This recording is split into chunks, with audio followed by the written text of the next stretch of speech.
What about the Sands, the Vegas Sands casino? They're selling? Yeah, so Sheldon Adelson, Trump's best friend, who recently donated, I think, like another $185 million to the Republican Party. Nice. He's a very wealthy man. He's worth tens of billions of dollars. The irony. So Sheldon Adelson wants to make America great again. Mm-hmm.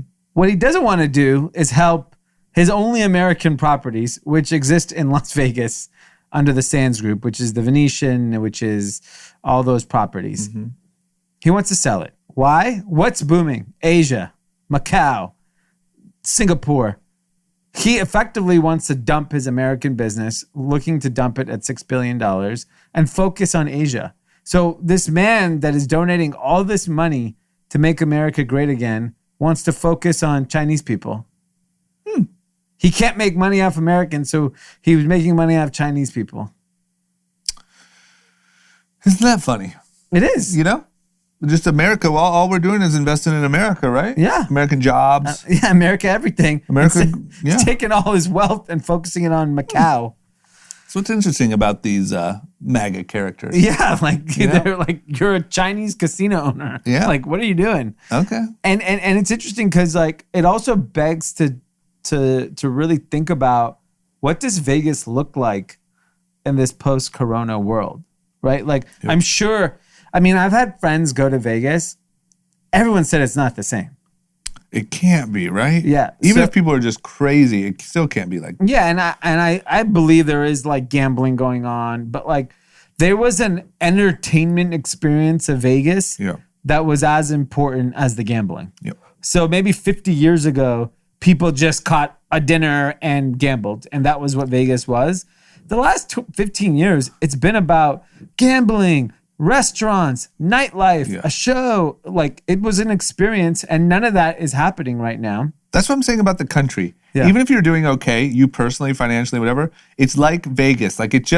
You could go gamble if you needed to, but all the pizzazz is out.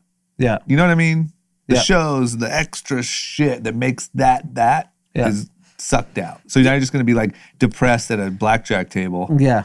Next to some chubby guy without a mask on. And a slight cough. Yeah. From emphysema.